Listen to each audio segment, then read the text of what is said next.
Meeting tabiriba khwai khudimakpu ibethoi thokchomna Impact Talk to Manipur connect with people you serve program asida taramna okchari.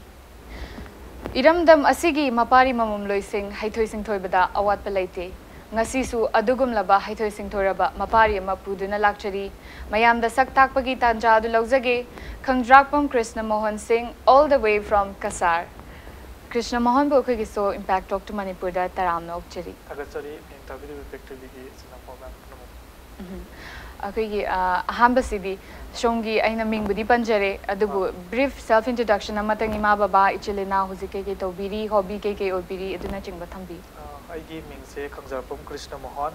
आइबु पोकपा इपागी मिंग खंगजरपम गुलिंद्रो लाइकिद्रा आइगी पोकपा इमा माइबम निंगोन खंगजरपम हुंगी पूर्णिमा देवी आइसे नाव अखोई तरुकनी तरुककी मनुंगदा इना मंगा सुबनी आइगी लाइफमना दबंपुर चिंगदोंग लाइकाई लखिपु Kasar असमनी I have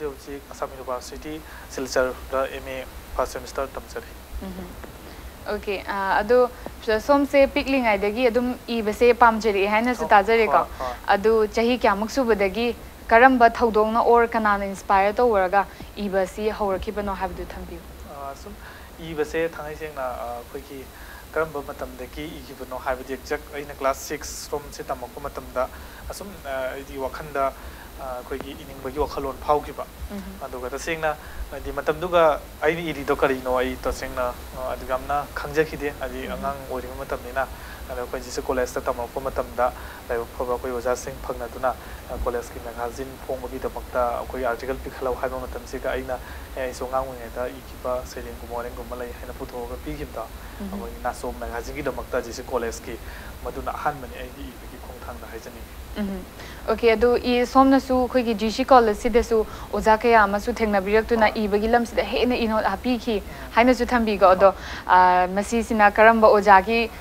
lam karamba oja na lamjing bi khibano adugi matang da su khatan thambi oina igi literature gi field sida di khoi ki oja Dr. Nauren Bidasagar Sahitya Academy Award and State Kala Academy Award koi Dr. Nauren Bidasagar ma'am हेना सखंग अब assistant professor department of Manipuri ओजा सिना इगी life दा अनौबा इसेल मा अनौबा पुंसी मा कोइ हिंबगी पुंसी दा खंगदे अखोगी लारिकी एजुकेशन दा मंगाल मरु ओइना सरेंग वारेन दसु मांगा लमजिंग पिखि हाइजनिंग सिंग थांग अदुगा सोमना पिकलिंग आइदगी यामना पिकलिंग आइ मतम क्लास 6 तगी इबिरा इ हैना थंबी कि बा सरेंग वारेंग सिंग से करी करी मतंग दगदी इबिकी अदुग मतंग दसु ngasi tanja si lorga kitang samlapna khangmin na singa adi sigi Matang से अखोगी कराइनी कोइ खुंगंग दा जावरकमनी ना jamna khongang su koi gi hauji phopta jamna chakot pagi mami jamna phangtu pham koi kai nom lai jamani aduna pham sida koi khongang da chawrak puni na khongang gi punsi mahing sing koi gi sigum no ba jamna samjara ba mahusha gi phajaba koi khongang sing da lai riba prakriti gi mahusha gi leiba sing asibu sing thajaba madi madu gi kaitharak pa nong nong gi mi ba sing sina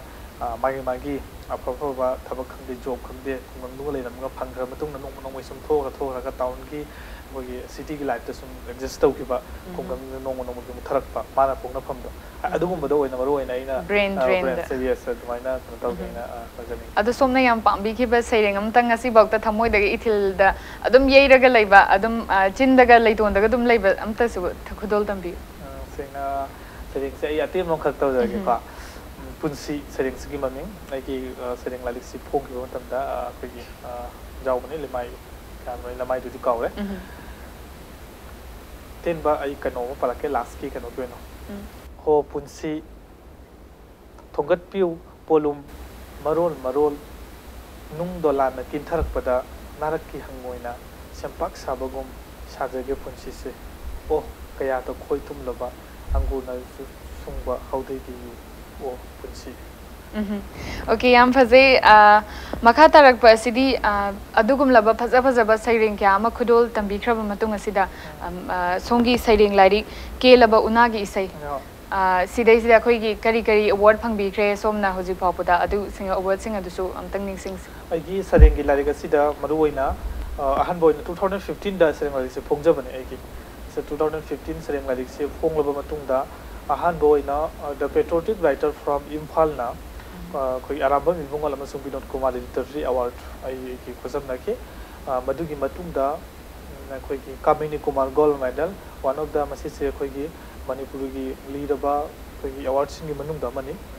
ꯄꯤꯕꯁꯦ Manipuri ꯁꯥꯍꯤꯇ꯭ꯌ ꯄꯔꯤꯁꯠ ꯏꯝꯐꯥꯜꯅ ꯄꯤꯕꯅꯤ ꯀꯥꯃꯤꯅꯤ Kumar goal ꯃꯦꯗꯜꯁꯤ ꯑꯗꯣ ꯑꯍꯨꯝꯁꯨꯕꯗ ꯂꯩꯃꯩ award Assam Manipuri ꯁꯥꯍꯤꯇ꯭य ꯄꯔꯤꯁꯠꯅ ꯄꯤꯕꯅꯤ ꯃꯔꯤꯁꯨꯕꯗ ꯆꯤꯡꯈꯨ ꯃꯣꯏꯔꯥꯡꯂꯩꯃ ꯀꯕꯤꯗꯥꯁ ꯃꯅꯥ ꯃꯉꯥꯁꯨꯕꯗ साहित्य अकादमी युवा पुरस्कार तरुक सुबदा यंखोम अमोल मेमोरियल अवार्ड और रिसेंट अखोगी तरह सुबदा सोशल वर्क हंदकी national youth awards ministry of youth and culture की वजह थेंगलबसु थेंगना अवार्ड मयाम सिगिदमक अखोगी होल इंपैक्टिंग बी माइक देगे a very big congratulations thank you effective बी माइक नो अदुबु सिगुंबा चावर चावर बमना क्या फंगलकपसी हेक्ता तराई तराई फंगलकपने हाइना दे आइजि लौब ngamjaroi adu somna thengna birakpa challenges mayam ama wakhandagi budi idoni mentally challenges obi ai any haidi outer oba challenges mayam am su thengnaram be physically idugumba mayam ama haidi challenges pulap sing se punchilaga kai challenges thengna bi ri adu sing du thambi सेंगना इबगी लमदी थोदोंना challenge दी जाम फंगनक्ट्रे social work दी जाम challenge जाम फंगनरै सेंगना इबगी लमदा चैलेंज फंगनबसे आइना आई हाइजनिंग बदी अखोगी सोसाइटी दा हुजि अखोगी मरु ओइना आई अतोपदा कोचंत्रग सु मणिपुरी अखोगी खुनाइदा अखोइना नौना यंग राइटर अम इखलागा आइदि सैरेंग इरागा लाइट लिटरेचर तौरगा करी तौबा ngमगनी सोसाइटी दा कई नो माना क्याम इम्पैक्ट पीबा ngमदोइनो नत्रगना करी अखोगी करम्बा काना पुरप ngमगनी सो मासिना लारिगम फोंगरगा जस्ट लारिक अवार्ड अमनी फंगरगा लोरे पुनसिदो आइदि सिना एवगी हिंगबगी लाइफ की एम अम ओइदबा प्रोफेशनल अम ओइरोय हाइबगी अकी तुंजुंबा मा गार्जियन सिंग अमनी सोसाइटी दा फावबगी मरमना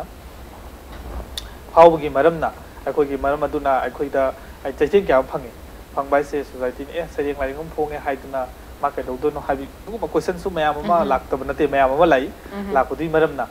दुगुमा मयाम दुबुदि सुम आई फेस तौरगा लाई अखोई यंग अखोगी आई बामना यंग अखोगी नहा आई बामना आईगी पुंसीदा आई अइंगोंदा पामजरि बदुदि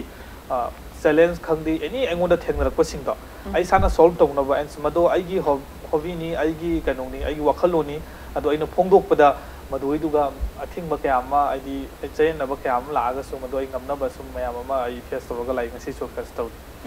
somna to birakpa experience as a young writer oina experience to birakpa mayam amasu thing tambiri ngasi aduga makha tabasi akhoi haugalakliba young writer singna mo even moi da su thengnarakpa yai haina khanba difficulties adu moina karamna overcome tawgani amadi karam basini hena common difficulties oi haina adu thambi chumme khogi young writer sing da huju khwaidagi khoi da mai larigam pongba si tara tara pongba yan at least खोई like phone बैदमक्ता मागी सब cell सु संगी मागी मतिक साबा like Tuga जाउगदो पोषक से FAME फोंगुरगा Meena करी हाइबिरकनी फजबा फजदबा हाइदि तुगुमसु मयाम कमेंट लाक्तोइमी अदुगुम अदु मतिक सेल चंगना फोंगुरगा मयामना मु सरेंगदो लाइक तो फजदि हारगदि मथमोइदा क्याम फावरखिनी यंग लाइटरमगी फेस तौसे अखोइना मैगजीन दा सरेंग अमा हापिउ हाइबा मतमदा हापी दबसु कोना फरेंग फजदि फजदि आई तुगुमसु मयाम अमा हौजिक थेंगरी नि बकैन अफबल मथंदा अफबल लांगनाबनिना अदो आइन हाइजनिंगबदी पुनिंग हदबिगनु सरेंग लारिंग अमा फोंगे वरेंग लारिंग अमा वरी मसा लिटरेचर दा खोंग थागे हाबदी एकोय मैगजीन गुमसी याम तोइना पाबीबा अमदी मकोइदा पुनिंग वखल अखोयगी खुदा खुदा इबसिंग दो हापी बम संगी मदुगी प्लेटफॉर्म दो फंगबा मतुंगदा इसाना आइगी लारिंग अमा फोंगो यारबा मतमदा होजिति यामनसु खुदोंग साबा पिरे हाना पिरमद्रगसु साहित्य अकादमी न्यू दिल्ली ना यंग राइटर सिंह सही कुंत्रा त्रुकी मनुंग लैब सिंह द फ्री ऑफ कॉस्ट अखोगी अहान बलारिक फोंगसी फ्री द फोंगी मदुगी खुदोंग चाबसु अखोइदी मणिपुरी लोन असि ए शेड्यूल चलब लोलमनी एंड अखोगी साहित्य अकादमी रिकॉग्नाइज तौरब लोलमनीना मदुगी खुदोंग चाब अखोई खुदिक मंगता फंगबा याय अदुना अखोगी यंग राइटर सिंह से सानबु फोंगिंगगदी लोटना थंबिगनु अखोगी थमोइदा लेब पोसक तो पुथोकपिरो डायरी दा लोसलगा इगा थंबिगनु मदुगुंबा डायरी मनुंगदा लोसलगा थंबिबा सैरेंगदुना मदुना नोंगमा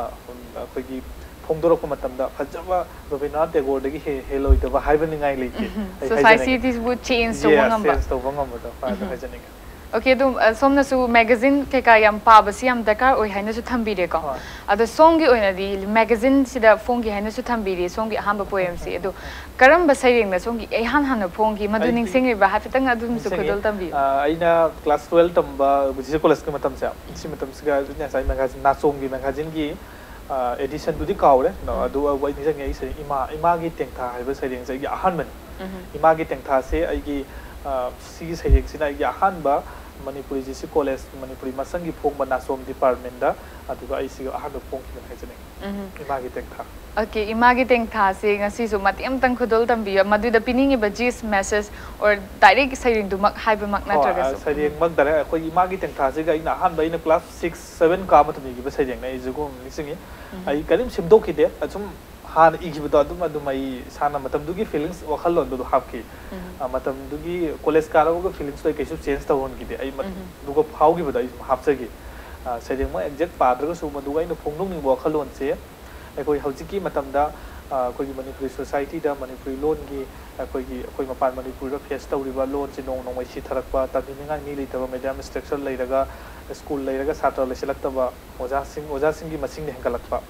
ꯑꯗꯩ ꯑꯩꯈꯣꯏ ꯑꯃꯒ ꯅꯨꯡꯁꯤꯅꯔꯛꯇꯕ ꯌꯥꯅꯔꯛꯇꯕ ꯃꯅꯤꯄꯨꯔꯤ ꯃꯁꯦꯟꯗ ꯑꯗꯨꯒꯨꯝꯕ ꯃꯌꯥꯝꯁꯦ ꯑꯩꯈꯣꯏꯒꯤ ꯃꯅꯤꯄꯨꯔꯤ ꯑꯃ ꯑꯣꯏꯕꯒꯤ ꯑꯩꯈꯣꯏꯒꯤ ꯏꯟꯗꯤꯖꯤꯅꯁ ꯃꯅꯤꯄꯨꯔꯤꯅꯦꯁ ꯑꯃ ꯑꯣꯏꯕꯒꯤ ꯋꯥꯈꯜꯗ ꯑꯩꯈꯣꯏꯒꯤ ꯏꯃꯥꯁꯤꯕꯨ ꯑꯩꯈꯣꯏ ꯄꯨꯝꯅꯃꯛꯁꯤꯕꯨ ꯄꯣꯛꯄꯤꯔꯤꯕ ꯌꯦꯡꯁꯤꯟꯕꯤꯔꯤꯕ ꯏꯃꯥꯁꯤꯅꯗꯤ iho hona ure akhoi amaga manadaba lonjibu nungsidabada madu to imana yengaga mana tengtha jabadune isa singsugi pulakta wakhalon mayam singdubune ima gi tengtha na du se okay yam phajai yam nungai je aduga somsi the cultural forum manipur gi life member amasuni aduga hauji akhoi gi society sida reading habit asi handarakli hainadi mayamna longnari ba writer afau phau mayam amna su hari ba ada sigi matang sida koi gi society sida reading habit asi handarak pasina society si bu karai bu yaungna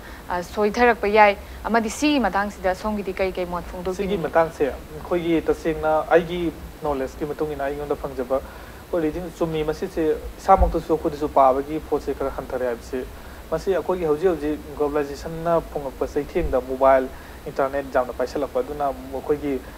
everything puna makse koi mobile da tablet da palaga loina phangba internet ta yaurakpani na so jiki youth sing nahalon sing ayabasu koi sum jeng matam da games gumba da natraga top top sing da busy oigan ba mobile da ayaba sing aduna sai gi even ajiki angang sing ayaba like tam gi baduna pangtam tam khre thangai sina line lauraga sport hangde adu angang sing ayaba se sanaraktre sana ba hawo kausale kungang da sing lei bangang sing khangde chom lei sing batang hak sang badung mobile met pa wakhan se du lai gi na si reading gi kanong sima du khra hanthare sigi maram na su sigi handaba sina koi da kari mangjare haiba ta ba da ai koi isa da phang ko mutam da akoi ano ba kari gumba ano wakhalon mayam ama nong gi phongi ba larik sing magazine sing da pithoi ba society gi tari ba impact mami sing do ai koi da khang mangam te and malem gi santi purakpoda su hauji ki saitana sauba thodang ama lauri mani साइटी की मिंगसेन जो हाइनरी बनी अदुन असिगुम लोबा अफाव writer सिंग सिगी वखलोन मयाम से अखोइना पाबा फंगद्रगदी उवा पाहौद्रगदी मतो अखोइगी मांगजबनी youth सिंगी मांगजबनी हजिकी नहा सिंगी मांगजबनी हाइजनी okay याम फजबा वाफम कया अमसु फोंगदोक पिरि दु मखाता नसु अखोइगी सोंगी फजबा जबा लाइरिक मयाम अमसु इबिखो हाइरगा मथांग साइसिदा ब्रेक अमतंग लौबगी तांजा द लौजगे Impact News ta Impact Talk to Manipur yengbiri ba khwai khuding mak pui be thoi thok chomna amuka hana taram nokchiri makha tarak pasidi Krishna Mohan hoji ti kari activities ta hena engage to raga lai biri siki matang da su khara haibi hoji se tasingna saite dai di khatang kanau tau lai re tasingna katang black lau ba haigum ba thale ji ai me Assam University da first semester tamjari bani na education da su katang busy lai re sam doi gem tung da साइगी national league award से फंग मतुंगदा responsibility से याम नेंगो दम हेंगले मनम दी साइगी social work तो फंगोबनिना मियाम गी साइगी national league award फंगरगा माजे फंगग्रा मारे हाइबे क्वेश्चन दिसु लाखद्रा हाबी आंगुल सु इसा दसु केनो तो जब हाइ तारे अदुना सु मखाताना कोगी खुंगंगी सपन थोरम द खंगबे खुनाइगी नि इशूदा आइगी लेबा कैरु लेकाय अमदी लेदिबा आइगी रीजन सिंग अदुदा मखोइ सिंगी सपन थोरम गी थबक थोरम खुदिंगमक अमदी अखोइगी खुंगंग सिंगदा अखोइगी टू ट्राइब सिंगदा लारिक तंबगी ममी फंगदा मफम सिंगदा लारिक कमाइना तमहंगनी मखोइदा फ्री ऑफ कैनो एजुकेशन कमाइना फंगनबे याबगी याम कन्ना गवर्नमेंट गा होजे होजी ताना दुना आई याम कन्ना process मदुगी सथजरी I थमजनी Okay, aduga mamang da somna tobi ke award chu phang biri ni ko youth award ado masidai sida mamang da tobi ke work sing leraga su dum tanja se laraga habi mamang da kogi national youth award ki phang bagi sigiti tasengna angonda kogi literature and social ꯋꯥꯔꯛꯀꯤ ꯃꯇꯥꯡꯗ ꯐꯪꯈꯤꯕꯅꯤ ꯁꯤꯒꯤ ꯃꯇꯥꯡꯗ ꯐꯪꯈꯤꯕꯁꯤ ꯃꯅꯨꯡ ꯑꯣꯏꯅ ꯑꯩꯈꯣꯏꯅ ꯉꯁꯥꯏꯒꯤ ꯑꯩꯅ ꯑꯝꯁꯨꯗ ꯑꯩꯈꯣꯏꯒꯤ ꯌꯥꯎꯔꯕ ꯃꯇꯨꯡꯗ ꯑꯣꯜ ꯑꯁꯥꯝ ꯃꯅꯤꯄꯨꯔꯤ ꯁ꯭ꯇꯨꯗꯦꯟ ꯌꯨꯅꯤꯌꯟꯒꯤ ꯖꯦꯅꯔꯦꯜ ꯁꯦꯀ꯭ꯔꯦꯇꯔꯤ ꯑꯣꯏꯔꯛꯄ ꯃꯇꯝꯗ ꯑꯩꯈꯣꯏ ꯃꯅꯤꯄꯨꯔꯤ ꯈꯨꯟꯅꯥꯏꯒꯤ ꯑꯩꯅ ꯉꯝꯖꯕ ꯆꯍꯤ ꯑꯅꯤꯗꯣ ꯑꯌꯥꯝꯕ ꯑꯩꯈꯣꯏꯒꯤ ꯆꯍꯤ ꯑꯅꯤꯁꯦ ꯑꯩꯅ ꯑꯌꯥꯝꯕ ꯑꯩꯈꯣꯏꯒꯤ ꯃꯅꯤꯄꯨꯔꯤ ꯈꯨꯟꯅꯥꯏꯒꯤ ꯑꯝꯁꯨꯒꯤ ꯖꯦꯅꯔꯦꯜ ꯁꯦꯀ꯭ꯔꯦꯇꯔꯤ ꯑꯣꯏꯔꯤꯉꯩ ꯃꯇꯝꯗ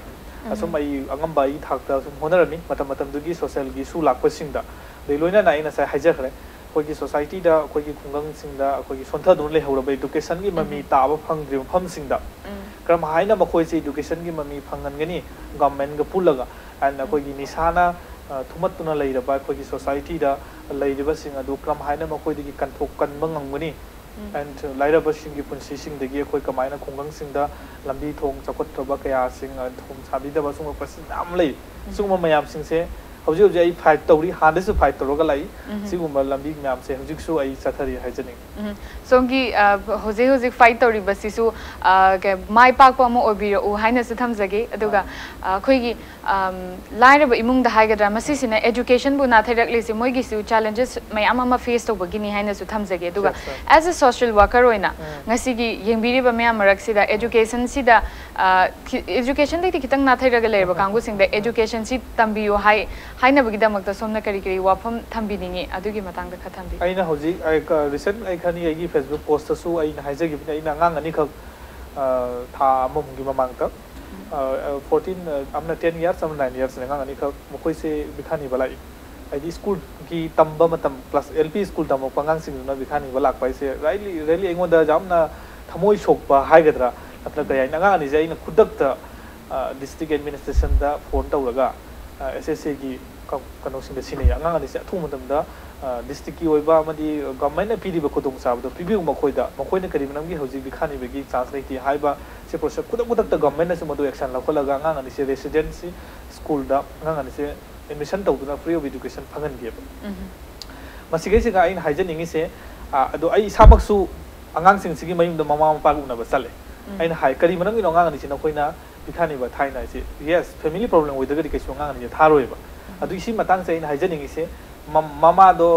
कैनो पैरालाइज थोंगे फमदि हगोट पंगमद्रे मपा सु मखोंग सोए अदु उपाय लेते मोय अदु मम अंगांग नि थाबनि जा ममिति मफितांग हाइरि नुंगाइते अदु नियरेस्ट स्कूल लेतबा कोइ नियरेस्ट स्कूल 8 किलोमीटर खोंग चलगा अंगांग दुना लाइक तमुदोइसे मयुम की कंडीशन सु फत्तबा अदु खोंग न मुचतोइनि अदिगी अदुमाय कमाय लाइक तंगनि अन हाइबदि मतुंग एना मोइदा हाइ नखोदि सातौसु गवर्नमेंट की साइड तगी कोइ तानरगा आइसु अंगम थाकता होना जरगा अंगांग से स्कूल थाबिउ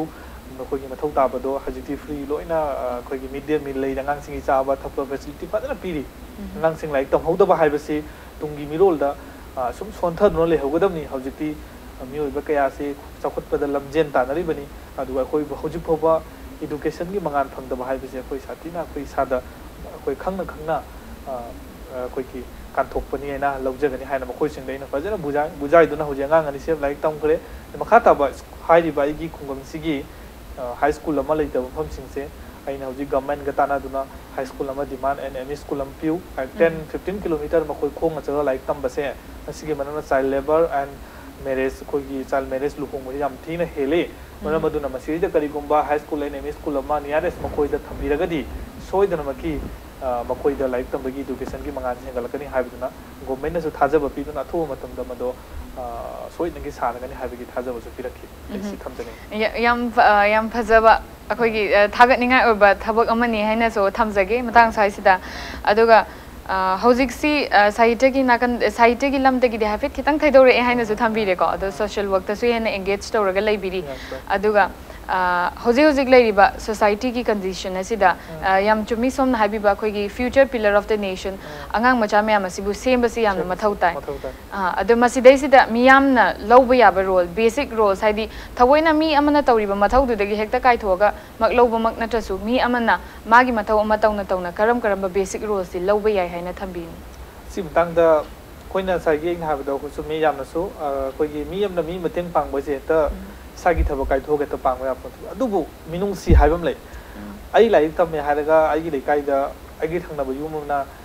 लाइक तम मंगमदना कुछि मांगबदो आई येंग आइदी येंग मंगमोय मी अतोबदि हाइबम ngam देखो बट माबु कमाइना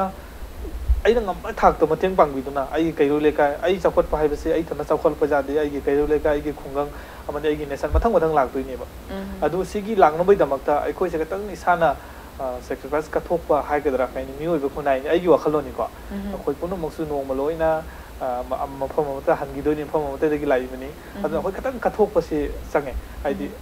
ꯑꯩꯒꯤ ꯏꯆꯥꯃꯛ ꯅꯠꯇ꯭ꯔꯒꯁꯨ ꯃꯍꯥꯛꯇꯣ ꯑꯩꯒꯤ ꯏꯆꯥꯒꯨꯝꯕꯅꯤ ꯏꯅꯥꯎꯒꯨꯝꯕꯅꯤ ꯃꯥꯅ ꯑꯐꯕ ꯑꯃ ꯑꯣꯏꯗꯤ ꯂꯩꯄꯥꯛꯁꯤꯒꯤ ꯑꯐꯕ ꯑꯣꯏꯗꯣꯏꯅꯤ ꯑꯩꯒꯤ ꯀꯝꯃ꯭ꯌꯨꯅꯤꯇꯤꯒꯤ ꯑꯐꯕ ꯑꯣꯏꯗꯣꯏꯅꯤ ꯈꯟꯗꯣꯛꯑꯒ ꯈꯤꯇꯪ ꯀꯠꯊꯣꯛꯄꯒꯤ ꯀꯩꯅꯣꯁꯦ ꯂꯪꯉꯒꯗꯤ ꯁꯦꯀ꯭ꯔꯤꯐꯥꯏꯁ ꯇꯧꯔꯒꯗꯤ ꯁꯨꯡꯁꯣꯏ ꯁꯣꯏꯗꯅ ꯑꯩꯈꯣꯏ ꯃꯥꯟꯅꯕ ꯈꯨꯟꯅꯥꯏ ꯑꯃꯗꯤ ꯄꯨꯟꯅ ꯆꯠꯃꯤꯟꯅꯒꯅꯤ ꯍꯥꯏꯕꯁꯤ ꯊꯥꯖꯕ ꯊꯝꯅꯤꯡꯉꯤ ꯑꯣꯀꯦ ꯌꯥꯝ ꯅꯨꯡꯉꯥꯏꯖꯩ ꯑꯗꯨꯒ ꯁꯣꯝꯁꯤ ꯖꯔꯅꯦꯜ ꯑꯃꯗꯁꯨ ꯔꯤꯄꯣꯔꯇꯔ ꯑꯃ ꯑꯣꯏ ꯍꯥꯏꯅꯁꯨ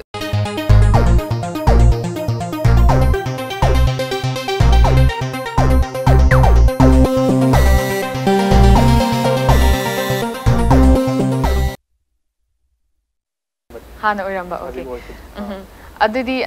ꯁꯣꯝꯁꯤ ꯍꯧꯖꯤꯛ ꯇꯨꯡꯒꯤ ꯄꯨꯟꯁꯤꯗꯗꯤ ꯁꯣꯁꯤꯌꯦꯜ ꯋꯥꯔꯀꯔ ꯑꯃ ꯑꯣꯏꯒꯦ ꯍꯥꯏꯅ ꯈꯟꯕꯤꯔꯤꯕ꯭ꯔꯥ ꯔꯥꯏꯇꯔ ꯑꯣꯏꯒꯦ ꯈꯟꯕꯤꯔꯤꯕ꯭ꯔꯥ ꯅꯠꯇ꯭ꯔꯒ ꯖꯔꯅꯦꯂꯤꯖꯝꯒꯤ ꯂꯥꯏꯟꯁꯤꯗꯒ ꯑꯃꯨꯛ ꯍꯟꯅ ꯂꯥꯛꯈꯤꯒꯦ ꯍꯥꯏꯅ ꯈꯟꯕꯤꯔꯤꯕ꯭ꯔꯥ ꯀꯩ ꯈꯟꯕꯤꯔꯤ ꯇꯁꯦꯡꯅ ꯑꯩ ꯍꯧꯖꯤꯛ ꯑꯩꯒꯤ ꯂꯥꯏꯐꯁꯦ ꯑꯩ ꯀꯔꯤ ꯑꯩꯒꯤ ꯐ꯭ꯌꯨꯆꯔꯁꯦ ꯑꯩꯅ ꯍꯥꯏꯖꯅꯤꯡꯕꯗꯤ ꯑꯩ ꯁꯨꯝ ꯃꯤꯌꯥꯝꯒꯤ ꯑꯩꯈꯣꯏꯒꯤ ꯂꯩꯇ ꯇꯣꯜꯂꯕ ꯇꯥꯔꯕꯁꯤꯡꯒꯤ ꯑꯉꯥꯡꯁꯤꯡꯒꯤ ꯄꯨꯟꯁꯤꯗ ꯀꯟꯅꯕꯒꯤ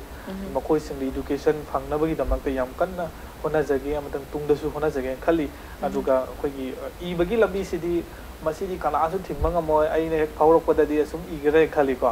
ꯑꯗ ꯁꯤꯗꯤ ꯃꯇꯝ ꯃꯇꯝꯒꯤ ꯁꯨم ꯑꯍꯣꯡꯕ ꯂꯥꯛꯄ ꯃꯇꯨꯡ ꯏꯟꯅ ꯁꯨꯝ ꯃꯇꯝ ꯈꯔ ꯒꯦꯞ ꯂꯩꯔꯒꯁꯨ ꯑꯃꯨꯛ ꯂꯥꯛꯀꯅꯤ ꯁꯣꯏꯗꯅꯀꯤ ꯏꯕꯁꯤꯗꯤ ꯑꯁꯨꯝ ꯊꯃꯣꯏꯗ ꯑꯃꯗꯤ ꯈꯨꯠꯇ ꯂꯩꯈ꯭ꯔꯕ ꯄꯣꯠꯅꯤꯅ ꯃꯁꯤꯗꯤ ꯀꯅꯥꯝꯁꯨ ꯀꯠꯊꯣꯛꯄ ꯉꯝꯃꯔꯣꯏ ꯃꯗꯨꯒ ꯑꯗꯨꯒ ꯁꯣꯁꯤꯌꯦꯜ ꯋꯥꯔꯛꯁꯤꯗꯤ ꯑꯩꯅ ꯇꯧꯔꯒꯦ ꯍꯥꯏꯅ ꯃꯨꯛꯈꯤꯕ ꯑꯩꯒꯤ ꯊꯃꯣꯏꯗ ꯃꯈꯣꯏꯒꯤꯗꯃꯛꯇ ꯀꯩꯒꯨꯝꯕꯗꯤ ꯃꯇꯦꯡ ꯄꯥꯡꯒꯦ ꯂꯩꯕꯅꯤ나 ꯁꯤꯗꯩ ꯇꯨꯡ ꯀꯣꯏꯅ ꯑꯩ ꯃꯤꯌꯥꯝꯒꯤ ꯃꯈꯣꯏꯒꯤꯗꯃꯛꯇ ꯑꯩ ꯑꯉꯝꯕ ꯊꯥꯛꯇ ꯍꯣꯠꯅꯒꯦꯅ ꯈꯟꯖꯔꯤ Okay, as a social worker oina ngasi bau lakpibasidi any inspiring story ngasi miyamangda amuka share tobiningba mingonda hena inop hakadaba warigas lete dum share tobiramo siar se aina khwaidagi nungai ba se sagi aina school demand tawkibai se akogi aina CM da thabagi se se ai akogi thaba loiraga thamagi matungda DC gi through dagi thabne akogi kasar magistrate gi deputy commissioner laya madhuri haja as koi kasar gi ori se yamna mase jenenbigi student oiba mane yamna masu kogi lecturer awa sing gi jam awa khangbi ba so mana aina se thaba loiraga smart makoina su report am sangi haina makoi report am mogi official gi oina aina halbe duga thoira thokti school lai ga leiti bra je makoina yam khanna thijallama matungda report siga thengdagi ba adu aina satpa decision una ba madam kari gi noi gi report je am thengda bi disi aina do mana sagi education gi branch ki kogi kanong sing se kogi officer sing je kaukhala khoi to phamini do mana ingoda wahai ang hai bi sai ti lam pin gi ba thamoida mayam je pel man hai jengo sigi angang sina university tami masama jengo adogi ma masama ma hauji mayam ka ga do wali masagi jam lai busy oi matam sigi sarak siga mana tolaba taraba ti tribe sing dugi damamta laktana ngasi ai gi unani mayam gi damamta kathoi se nusil traina lobi ganu mana kathoi base nokoi ka magi help to biraga ti hena afabo oigani haina mana sai official sing officer sing du mana hapung ke bdo haidi sarely du mito tatina thamoida inspiration oi degi ai wakhan da su nungai bam phawre adegi asi sai atoba sing da su akoi na youth sing du haining e ba kai achumba afaba thabak tawraga di soidna ki khangbi gani haiba se ai gi thajaba thamning ngasi gi tanja si lawjer lawraga yengbiriba mayam punamakta kari message share to bininge khogi loibagi pungphom asu yokchila amnina si matang ji thambi tasingna sigi matangda aina khogi youth maruoina khogi aina khogi barak nampak ki asam gi youth singda ngasi gi soina ki ai gi kano se talk show se soina gi yangongmani youtube to soina gi yangani khali adu aina haijaning madi ai khoi se hauji hauji mapan manipur da laidiba ai khoi manipuri reisa sing se khoi maitai sing se ai khoi khajik tang khoi education ga loina na ai khoi education ga loina na sport da khangde sana khona bada khangde culture da khangde literature da khangde khoi khajik tang khoi national and international gi level da khoi honasi khoi sopna thagi education khak natabida sidasu khoi gi maleng gi phampak ta khoi gi oiba phum kanchi haibase khoi gi youth sing da masi message se bijani yam nungaijai Krishna Mohana somgi chillaba matam kya bu kai thokpiduna ngasi akhoigi studio do lengbirakuna mama yamlaba wahai kya share to bibigi damakta amuka hana thagat pat phongdok cheri ngasi gi onadi impact news sandokchariba impact talk to Manipur matang swaisida loshinjerage mathang episode ta anoba personality ma puduna lakchage impact news meeting ta duna lebiu